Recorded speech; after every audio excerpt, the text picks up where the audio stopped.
उत्पत्ति से प्रार्थना कर मना कर भयंकर परवर्ती समय जेहेतु से त्रिकालज्ञ थे ब्रह्मज्ञ थे पाखे प्रार्थना कले कुशल कहतु मोर संतान से कहले तुम संतान भयंकर कथित क्षमा करते मैं जापारे आपण वाक्य भी मानि पारे मन को नियंत्रण कर मोर मन इंद्रिय को नियंत्रण कर किंतु मोर पुत्र मान कल्याण अपना किसी उपाय कर क्षमा प्रार्थना करती भगवान महादेव पाखे दिवादिने महादेव से समय गणमान सहित बुलू था एवं से समय सूर्यदेव भी से अस्त होता जो समय की आराधना समय त्रिसंध्या जो रही है त्रिसंध्या अत्यंत भगवत आराधना अत्यंत उत्कृष्टतम समय सूर्य उदय 22-22 मिनट पूर्व और 22.5 मिनट पर प्रातः संध्या 45 मिनट एवं सायं समय सूर्य अस्तर 22.5 मिनट पूर्व और 22.5 मिनट पर 45 मिनट एवं मध्याह्न समय सूर्य जो मध्याह्न एकदम मध्यवर्ती स्थान था मंडल से मध्याह्न समय तार भी ठीक से 45 मिनट 45 मिनट भगवत आराधना ये हूँ अत्यंत उत्कृष्टतम समय ये समय स्वाभाविक भाव आमर जो श्वास प्रश्वास स्वाभाविक भाव सुषुम्ना प्रवेश सुषुम्ना नाड़ी प्रवेश तेणु मध्याह्न समय तो प्रायः समस्त कर्म व्यस्तता मध्य था प्रातः समय और संध्या समय निश्चय ये उपासना समय तेणु ये समय ये सब कार्य अन्य कार्य करने उचित नुह तेणु ये समय विशेषकर प्रातः समय प्रातः काल तो भगवत आराधना बहुत अत्यंत उत्कृष्टतम समय भगवान का नाम जप उत्कृष्टतम समय ये समय भगवान का नाम जप करवा तेणु ये संध्या समय भगवान का नाम जप एवं भगवान का ध्यान करवा रूप को नाम जप करवा बहुत फल प्राप्त हुए मन अत्यंत विशुद्ध हुए स्वाभाविक भाव मन शांत थाए तेणु से समय संतान उत्पत्ति हवा भयंकर असुर भाव सृष्टि है हिरण्याक्ष और हिरण्यकशिपु ये हिरण्याक्ष को वराह भगवान की खेल खेल विनाश करते तेणु ये जो जय विजय ये जन्म होते से ही रूप जय विजय जन्म होते जन्म पर जाकर मुक्ति है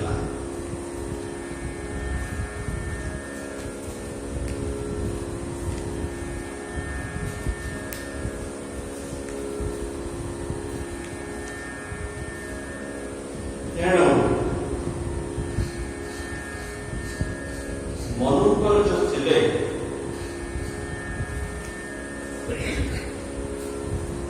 देवहूति बोली जो पुत्री थे मनुकर से कर्दम ऋषि कर्दम ऋषि कौन करे ब्रह्मा भी कहले तुम्हें सृष्टि विस्तार कर कर्दम ऋषि सृष्टि विस्तार करने पूर्व से तपस्या दीर्घ वर्ष धरी से तपस्या मग्न है उद्देश्य कौन ना गोटे उत्तम पत्नी भार्या प्राप्त है जहाँ द्वारा से सृष्टि विस्तार कार्य तेणु आमर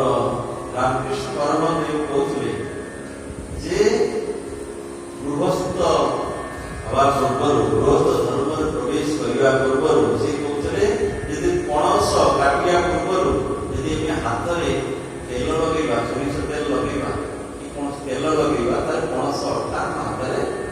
लगे ठीक से भाया यदि आम भक्ति रूपक तेल आम यदि प्रथम आम हृदय भितर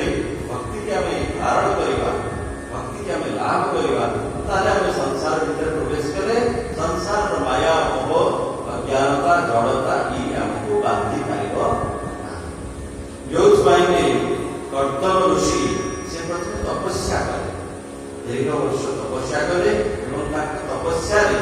भगवान अतीव प्रसन्न होकर सम्मुख प्रकट हुए कर्तव्य तुम्हें वर माग कौन तुम्हें चाहूँ ना मुझे उत्तम पत्नी चाहूँ भगवान कहले एति तपस्या करके पत्नी ही मांगुଛନ୍ତି କିନ୍ତୁ ଯେହେତୁ ପିତାଙ୍କ ଆଦେଶ ଦେଲା ସୃଷ୍ଟି ବିସ୍ତାର କରିବା ତେଣୁ କହିଲେ ମୁଁ ଗୋଟିଏ ଉତ୍ତମ ପତ୍ନୀ ଚାହୁଁଛି ଭଗବାନ କିନ୍ତୁ ତାଙ୍କ ଭକ୍ତିରେ ଏତେ ପ୍ରସନ୍ନ ହେଇକି ଭଗବାନଙ୍କ ନେତ୍ରରୁ ଆନନ୍ଦ ଆଶ୍ରୁ ପ୍ରବାହିତ ହେଇଥିଲା ଯାହାକି ବିନ୍ଦୁ ସରୋବର ଭାବରେ ଆଜି ବି ଗୁଜରାଟରେ ଅଛି ବିନ୍ଦୁ ସରୋବର भगवान कर्तव्य को तपस्या एति प्रसन्न होता है नेत्र रोग पशु से पशु जो पड़ा भूमि से बिंदु सरोवर आज भी गुजरात अत्यंत पवित्र सरोवर भगवान नेत्र जल से भगवान अति प्रसन्न है भगवान कहले जे स्वयं मनु भी अत्यंत परम भक्त से परम ज्ञानी मनु पुत्री देवभूति परम भक्तिमती एवं सी हूँ तुम पत्नी उपयुक्त से खूब शीघ्र ब्रह्मा जी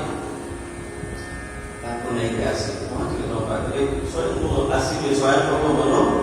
से पुत्री की धरिकी आसे नारद जी कौन करते कर्तव्य ऋषि विषय जाइए पाखे पहुंचते स्वयं मनु पाखे कर्तव्य ऋषि गुणावली सब जाकि गान करते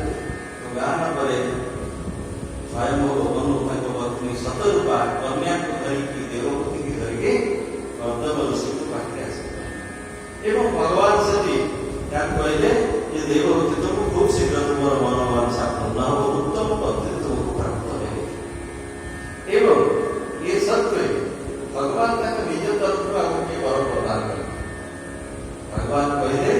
जे तुम तपस्या मुझे प्रसन्न मु तुम पुत्र रूप में तुम घरे अवतार तुम गृहस्थ धर्म को पवित्र करे जे कि गृहस्थ धर्म को जीवा पूर्व 1000 वर्ष धरिके तपस्या कर निज हृदय को निज मन को निर्मल करके मत प्रसन्न कर से गृहस्थ धर्म के पवित्र होता तेणु से घरे बसिके जन्म जिते महापुरुष समस्त गृहस्थ आश्रम ही प्रकट तेणु पिता माता जब से पवित्र जीवन यापन करेंगे से संत महात्मा से घरे आसिक प्रकट भगवान भी अवतार यदि जड़े देव की वसुदेव भली यदि जड़े जीवन यापन कर आज भगवान तार प्रकट नंद यशोदा भली यदि जड़े की जीवन यापन करते पिता माता भगवान प्रकट रामकृष्ण परमहंस स्वामी विवेकानंद हमारे गुरुदेव सब बड़ बड़ चैतन्य महाप्रभु हाँ पिता माता के परम पवित्र थे से घरे अवतार महापुरुष मैंने कहते से जो दिव्य दिव्य आत्मा माने से माने पिता माता खोजी बोलते से जो महापुरुष आसव जो आसव पिता माता से आधार तो पाइबा दरकार ना से आधार न पाइबे से आसवे तेणु गृहस्थ आश्रम ही परम पवित्र ये समझते ही सृष्टि ये महापुरुष ये सब अवतार से गृहस्थ आश्रम में पवित्रता न रही स्वामी स्त्री भीतर से पवित्रता पिता माता भीतर से पवित्रता से सब न रही ये दिव्य आत्मा मान केमी प्रकट है भक्ति संपन्न हवा दरकार भगवान का नाम कीर्तन करने दरकार भगवान को प्रेम करने दरकार पाप निवृत्त होगा दरकार सत्य शांति दया क्षमा निर्लोभता अहिंसा ये सब गुण धारण करने दरकार कौन हम ना सब दिव्य दिव्य आत्मा सब से प्रकट तेणु कर्तव्य ऋषि सबुठार कनिष्ठा कन्या देवहूति से नहीं आसी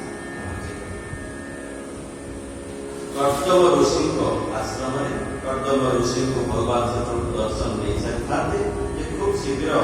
मनु आसी पहुंचे तेणु से समय परीक्षा केमिति थिला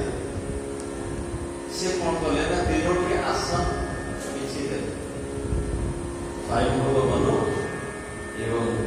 सतरूपा रानी कन्या देव तीनोटी आसन दे कन्या केते दूर सुशीला केते दूर मोर उपयुक्त परीक्षा किपरि से थिला गोटी गोटी छोट छोट परीक्षा से जानी दे तीनोटी आसन दे तीनोटी आसन रे मनो आसन ग्रहण कर सतरूपा भी आसन ग्रहण करे किंतु देवभूति आसन में बसिले ना आसन पाखरे तले बसे भूमि बसे आसन हाथ भी रखे तले बसे आसन में बसे एतिक से परीक्षा करने जे कौन ना स्वामी को दिया स्वामी जी आसन दौर बसिया ताकू यदि आम ग्रहण न करवा असम्मान अनादर कर स्वामी को अनादर आज बसी जाए ये भी विधि स्वामी दौर आसन से बसी ये भी विधि न हो आजकल समय तो ये प्राचीन सब थिला ये सब जना भी पड़ जाता तेणु सी सम्मान देके गुरु शिष्य को आसन देवे तो शिष्य बसी शिष्यर से प्रकार ज्ञान ही सृष्टि है किंतु यदि न बसला अश्रद्धा है तो ये भाव में परीक्षा होता है तेणु से हाथ के आसन में हाथ पके देखे बस तो से परीक्षा भितर उत्तीर्ण हेले से प्रतिज्ञा कर से कहले को ग्रहण करके शर्त रही आप पत्नी भाव ग्रहण कर ये अत्यंत सुशीला अत्यंत भक्तिमती ग्रहण देव कर्तव्य ऋषि कहले से मु ग्रहण करने प्रस्तुत अच्छी बट मोर गोटे शर्त रही कौन शर्त ना शर्त हूँ पुत्र उत्पन्न मात्र के संन्यास आश्रम प्रवेश पुत्र उत्पन्न मात्र के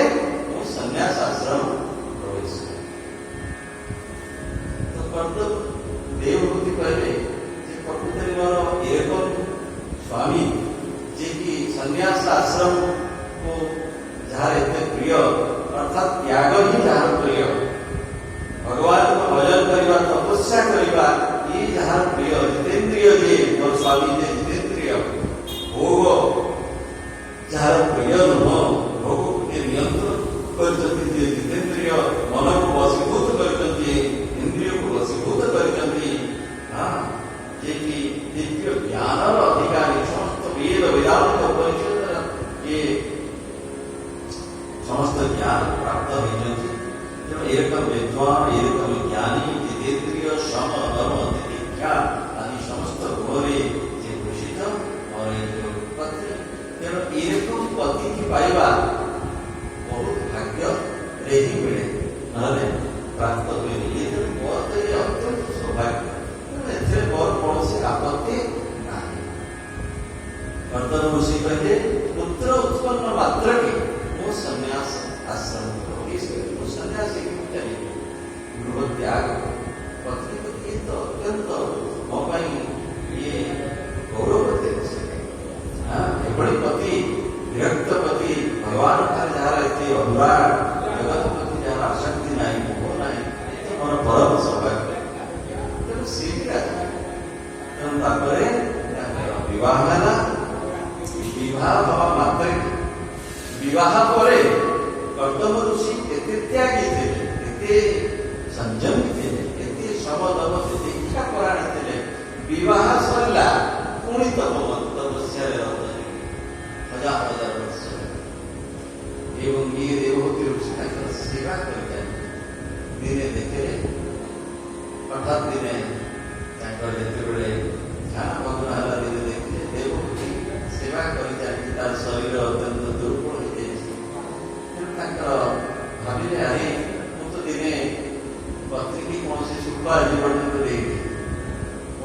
प्रकार गृहदासन कौन प्रकार सुखवास घर भोजन इत्यादि इत्यादि वस्त्र किसी भी हो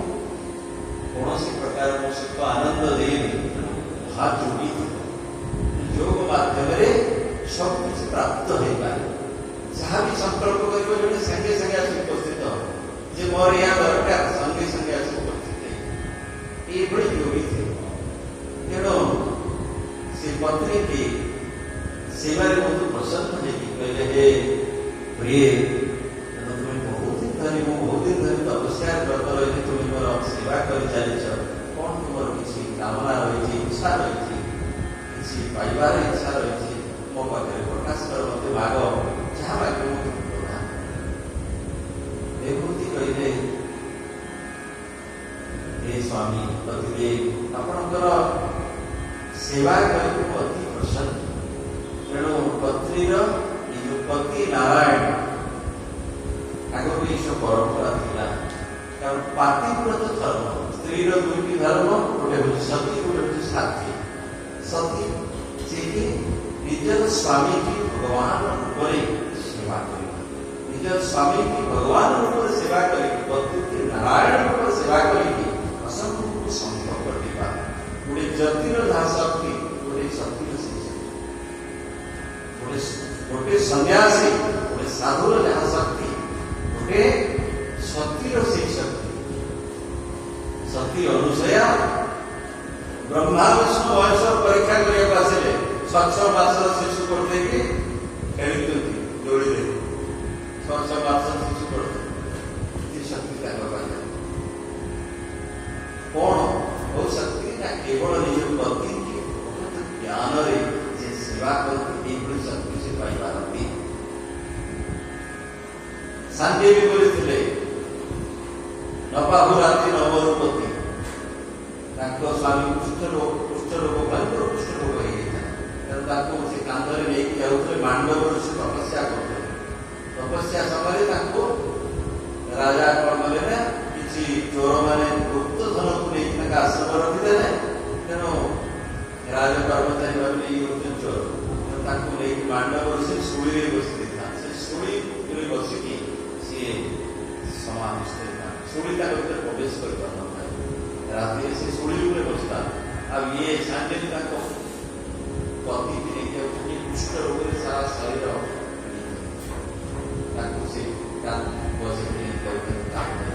गोड़टी बाजीगला मांडव ऋषि देह अरे किए से नराधम मो गोड़े मत मोर ध्यान मग्न किए कला कहा बाजिला गोड़ मो शरीर में सूर्य अस्त उदय हवा मात्र के तार मृत्यु साथ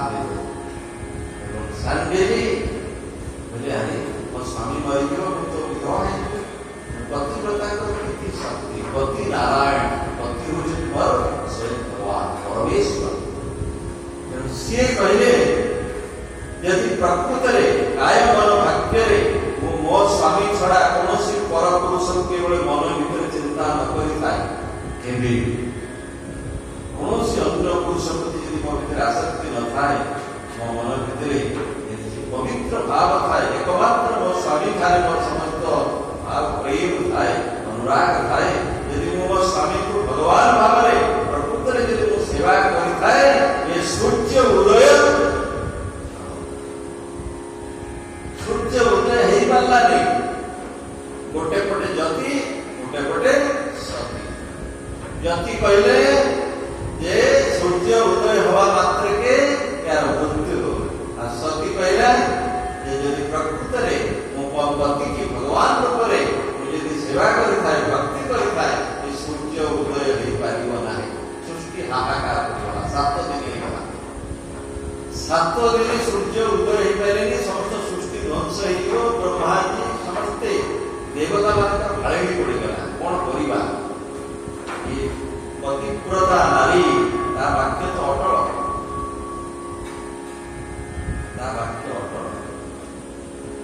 तेणु पुणी समस्ते नहीं सती अनुसया पाखे बदले महासती अनुसया ये होती से कर्दमंकर बन्या अरुंधति महासती ये कर्दम देवभूति कन्या जार पिता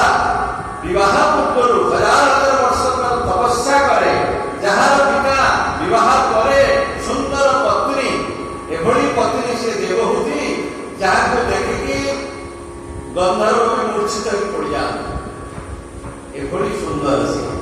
से भली पत्नी की पाइबे तपस्या तपस्या मात्र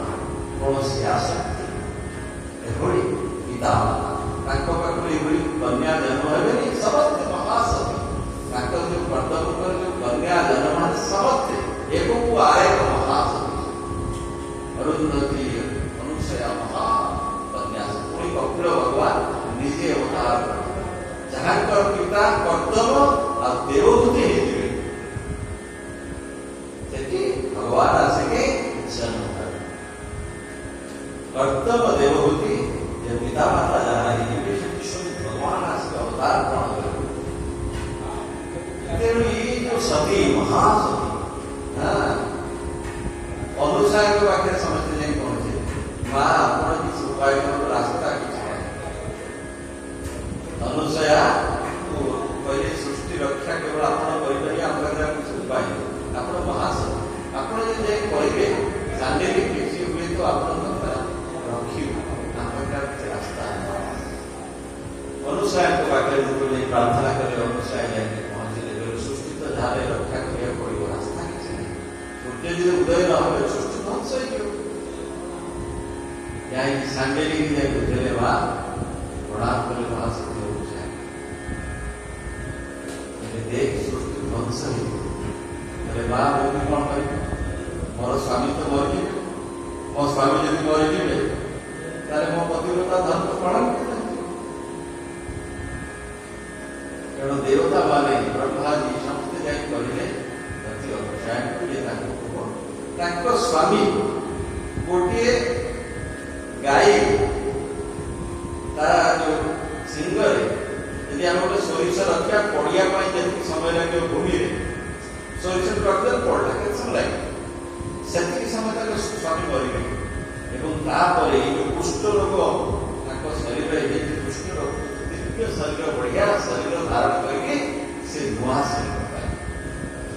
खाली गोटे क्षण सोरिष दाना पड़िया समय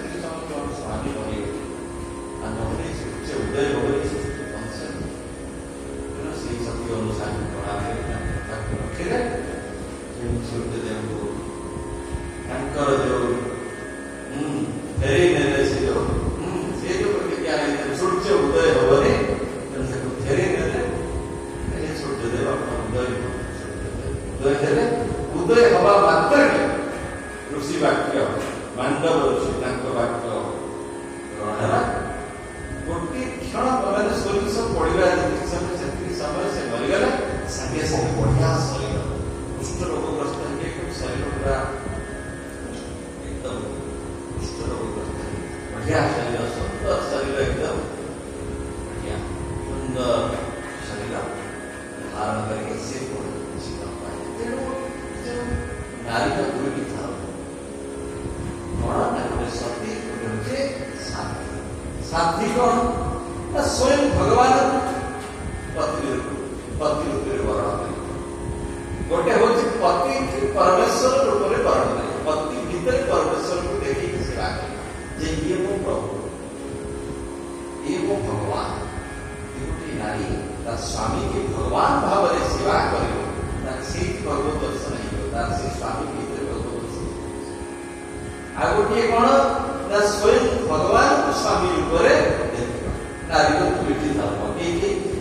अति उच्च कोटि बहुत उच्च कोटि से पौराणिक जानकारी प्राप्त होता है से बड़ी भाव जमी आम कर्मेंदु बाई थे मीराबाई जनाबाई ये सब महान महान गंगा जमुनाबाई ये बहुत से जो मैंने भगवान को पति रूप पति रूप से उपासना कर भगवान को जन्म स्वामी खुली बाई ऐसे वर को न भरू जो जन्मे और मर जा ऐसे वर को भरू जो चूड़िया अमर होगा एमती वर को वर्ण करेंगे ये चूड़ी अमर है सब भगवान भगवान को ये वर्ण करा से चूड़ी अमर है परिवार यदि शादी धर्म बहुत कष्ट बहुत विरल आगे समय पति परमेश्वर भाव में सेवा करवा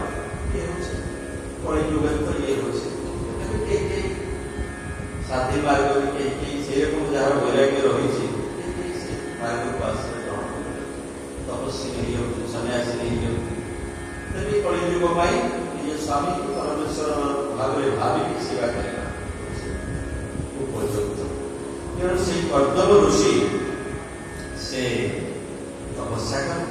तपस्या द्वारा भगवान प्रसन्न है दर्शन देने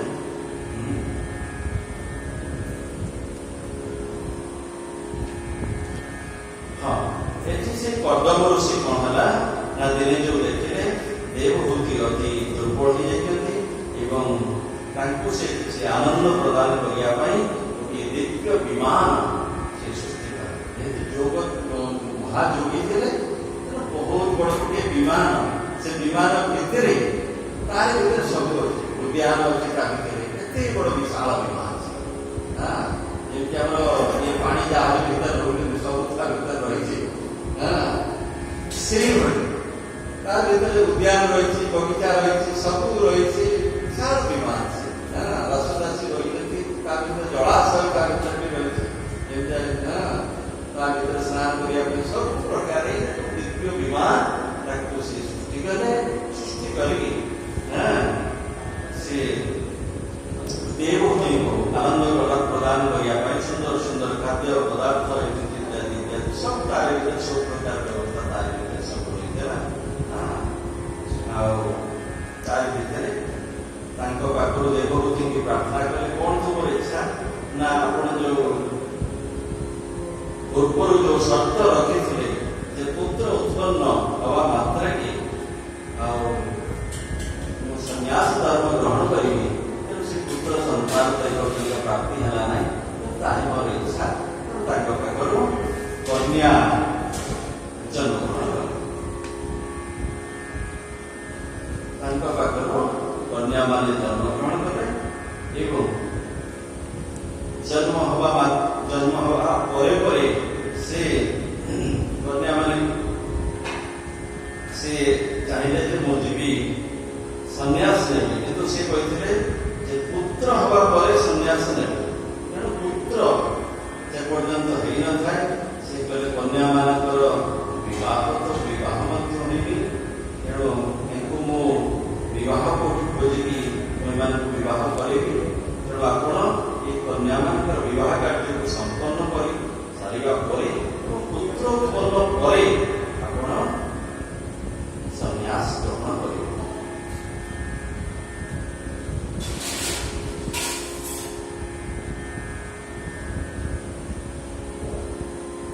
तेणु नौटी कन्या सृष्टि होते तेणु से नव कन्या ब्रह्मादि कौन कले जो नव पुत्र थे नव पुत्र को धरिकी आम शास्त्र कहूँ जिते तत्व प्राप्ति इच्छा कर भगवान तार समस्त जंजाल को तुटे तेणु ये जो थाए सन्यास ग्रहण इच्छा से नौटी कन्या को विवाह देवाई के बुली था समय लगी था एक समय ब्रह्माजी भगवान को प्रेरणा ब्रह्मा जी कौन कले नवपुत्र नौ जन जो पुत्र ऋषि नौ ऋषि के धरिके से आसिके पहुंचले कर्दम ऋषि आश्रम से नौ कन्या सी विवाह देते नौ जो रे कला नामनी कन्या को मरीचि ऋषि प्रदान कले अनुसूया ऋषि को